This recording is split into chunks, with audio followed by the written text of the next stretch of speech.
নমস্কার, আমি ডক্টর প্রতীক পোদ্দার, গ্যাস্ট্রোএন্টারোলজিস্ট আর liver specialist. আজকে আমরা আলসারেটিভ কোলাইটিস নিয়ে কথা বলবো। আমরা কোলাইটিস টার্মটা খুব অফেন ইউজ করি, কিন্তু colitis is not the right term. Itis মানে হলো ইনফ্লামেশন, ঘা, কিন্তু কোলাইটিস মানে হলো বৃহদান্ত্রের মধ্যে ঘা। এবার এক ধরনের কোলাইটিস যেটা বলি আলসারেটিভ কোলাইটিস, একটা ক্রনিক রোগ যেখানে আমাদের ইমিউন সিস্টেম রোগের এগেনস্টে না কাজ করে শরীরের এগেনস্টে কাজ করছে। এবার পুরো গ্রুপটা হচ্ছে ইনফ্লামেটরি বাউল ডিজিজ, আইবিডি। এই পুরো যত রোগ আছে এর মধ্যে সব রোগের কি হয়, আমাদের ইমিউনিটি ভুল জায়গায় কাজ করে আমাদের শরীরটাকে ড্যামেজ করে, সেখানে অন্তর এফেক্টেড থাকে। এই আইবিডি রোগে দু ভাগ থাকে মেনলি। একটা হলো আলসারেটিভ কোলাইটিস, যেখানে বৃহদান্ত্র খারাপ হয়, আর হচ্ছে ক্রোনস ডিজিজ, যেখানে ক্ষুদ্রান্ত্র বৃহদান্ত্র সব জায়গায় কিন্তু ধরা যেতে পারে, সেখানে সব সমস্যা থাকতে পারে। এবার আলসারেটিভ কোলাইটিস নিয়ে আজকে আমরা কথা বলবো। সেখানে বৃহদান্ত্রর মধ্যে ঘা থাকে, সেই ঘায়ের জন্য নানান রকম সমস্যা, সিমটম, কমপ্লিকেশন হতে পারে।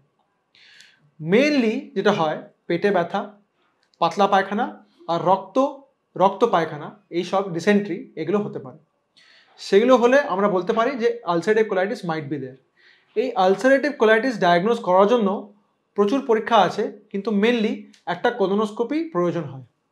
কারণ কোলোনোস্কোপিতে আমরা সেই জিনিসটা দেখি যে বৃহদান্ত্রের মধ্যে ঘা আছে, আর সেখান থেকে বায়োপসি নেওয়া হয়।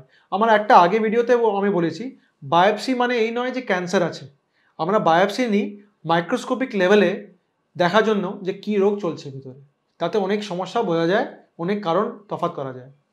তো আলসারেটিভ কোলাইটিস ডায়াগনোসিসের মেন ডায়াগনোসিস হচ্ছে কোলোনোস্কোপি করে বায়োপসি করা। সেই বায়োপসির উপরে যখন আলসারেটিভ কোলাইটিস ধরা পড়ে, তার প্রচুর ওষুধ আছে যেটা আমরা ইউজ করে রোগটাকে কিন্তু কন্ট্রোল করতে পারি। কিন্তু মনে রাখেন, রোগটা নির্মূল করা যায় না, কারণ রোগটা অটো ইমিউন রোগ। আপনার নিজের ইমিউনিটি নিজের শরীরটাকে ড্যামেজ করছে, আমাদের ওষুধ দিয়ে সে ইমিউনিটিটাকে চেপে রাখতে হবে। So basically hyper immune or disordered ইমিউনিটিকে ঠিকঠাক জায়গায় আমাদের আনতে হবে।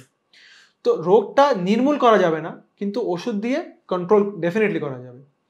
কন্ট্রোল যদি না হয়, যদি ওষুধ কাজ না করে, যেটা কোনো কোনো কেসে হতে পারে, সেখানে কিছু কেসে আমাদের সার্জারির দিকে এগোতে হতে পারে, যেখানে বৃহদান্ত্র কেটে বাদ দিয়ে দেওয়া হয়। সেটা কিন্তু করলে মোটামুটি এই রোগ থেকে we are getting complete relief. এবার এই নয় যে আলসারেটিভ কোলাইটিস ডায়াগনোসিস মানে জীবন শেষ, প্রাণ শেষ, আর কোনো কিছু নেই, এরকম ব্যাপার না। অনেক পেশেন্ট আছে, প্রচুর পেশেন্ট আছে, লোক আছে যারা আলসারেটিভ কোলাইটিস নিয়ে ভুগছে আর নর্মাল স্বাভাবিক লাইফ লিড করছে। আপনার মধ্যে কেউ থাকতে পারে, আপনার অফিসে থাকতে পারে। তো আলসারেটিভ কোলাইটিস নিয়ে ভয় পাবেন না, রোগ আছে, রোগের চিকিৎসা আছে। So always have hope. Take care.